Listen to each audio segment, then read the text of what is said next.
मैं काशी प्रांगण से रुद्रनाथ मिश्रा। मैं इस समय बनारस में हूँ और बनारस में काशी है और काशी में ये बुलानाला स्थित राम जानकी जी का मंदिर है और ये बहुत ही भव्य मंदिर है और ये पुराने ज़माने से चला आ रहा है। इसके महत्व बहुत ही है। कहा जाता है कि यहाँ की मनवांछित फल पूजा पाठ करने से जरूर प्राप्त होता है। यहाँ विशेष विशेष दिन पूजन उत्सव का कार्यक्रम होता है और श्रृंगार भी होता है। आज कुछ विशेष दिन है। हम इसके बारे में यहाँ आए हुए बाहर से जो गुरु जी हैं इनसे बात करना चाहेंगे। बनारस में आए हुए हैं, ये काशी जी है और काशी जी में आपका स्वागत है। जो है आप अपना शुभ नाम बताएं।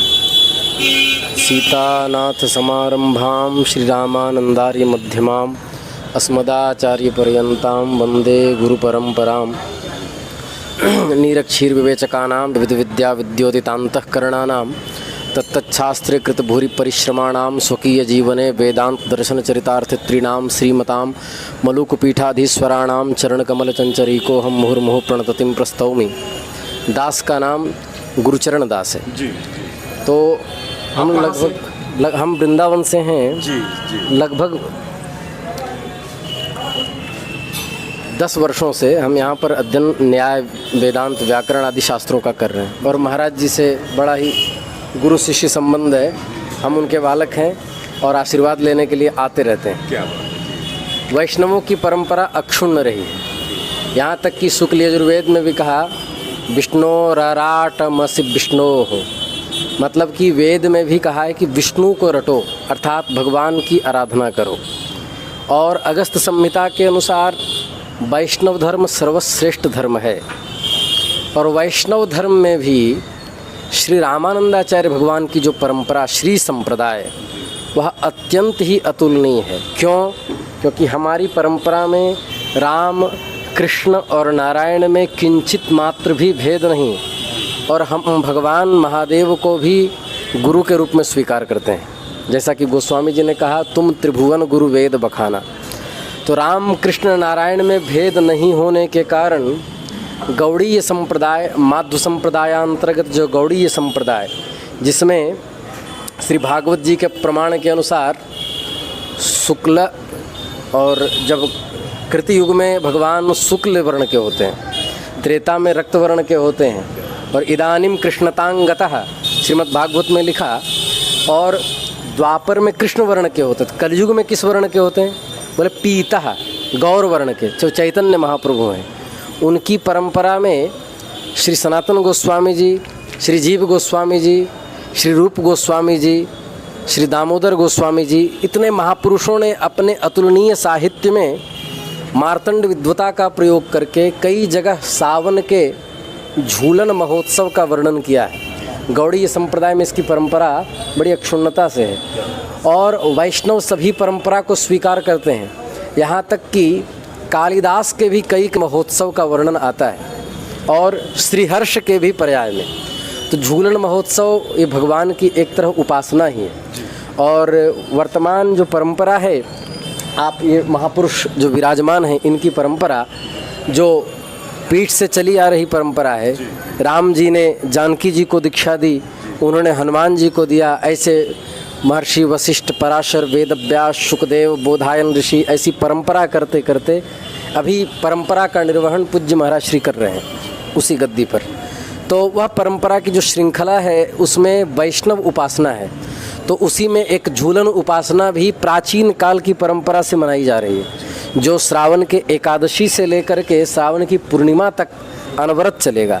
तो कभी इसमें मंगलवार को सुंदरकांड का पाठ, श्रावण की पूर्णिमा को झूलन महोत्सव और अन्यान्य जो शास्त्रोक्त जितने उपासना हैं उसमें दिन और वार के अनुसार महाराज जी करवाते रहते हैं। और आज हमारा परम सौभाग्य हुआ कि आज हनुमान जी का चरित्र श्रवण करने को मिला और रघुनाथ जी के और महाराज जी के चरणों में बैठने का अवसर प्राप्त हुआ, ये हमारा अहोभाग्य है।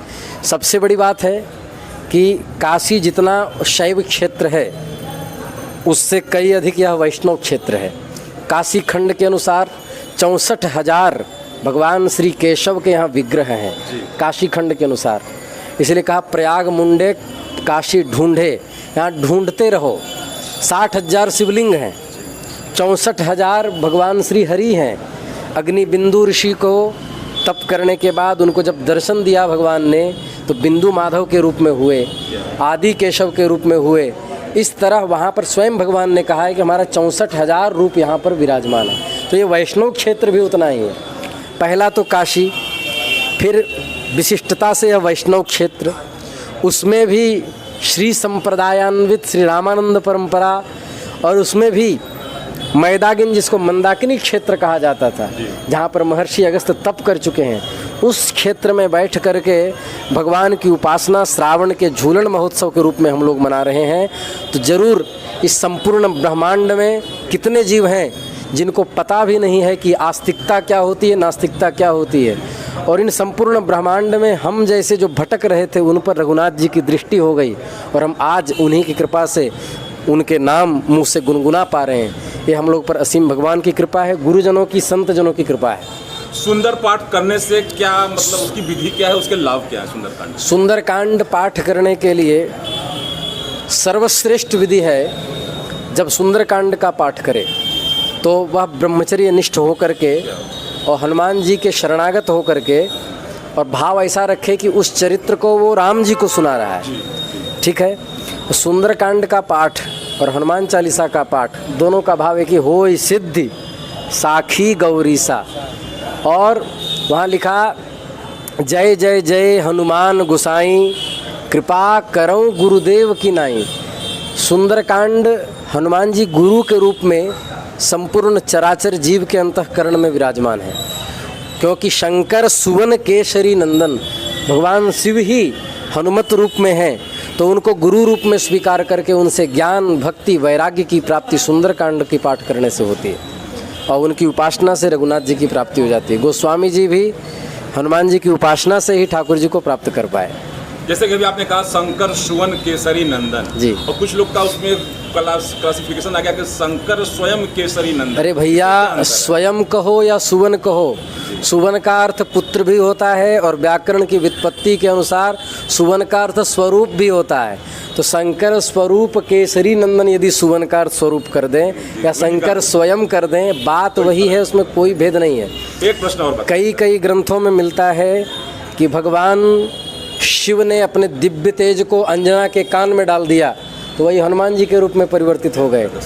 कहीं ऐसा है कि शिव जी ने स्पर्श कर दिया, उपदेश कर दिया, उसी से हुए। कहीं कहूँ शिव जी ही हनुमान जी के रूप में आ गए। तो तीनों है, इसमें कोई भेद नहीं। कल्प भेद हरिचरित सुहाए। एक प्रश्न, आपने अभी बीच में भगवान जी का नाम लिया, देवता का नाम लिया, तो आप एक शब्द बता दें कि भगवान और देवता में क्या अंतर है? बहुत सुंदर, क्या प्रश्न है। देवता और भगवान में अंतर है। भग का अर्थ होता है ऐश्वर्य, जो षडैश्वर्य संपन्न अखिल कोटि ब्रह्मांड नायक अनंत कल्याण गुणगण निलय हैं, परात्पर प्रब्रह्म है, जिनके ऊपर कोई नहीं है, उसको भगवान कहते हैं। और देवता अर्थात कर्मचारी।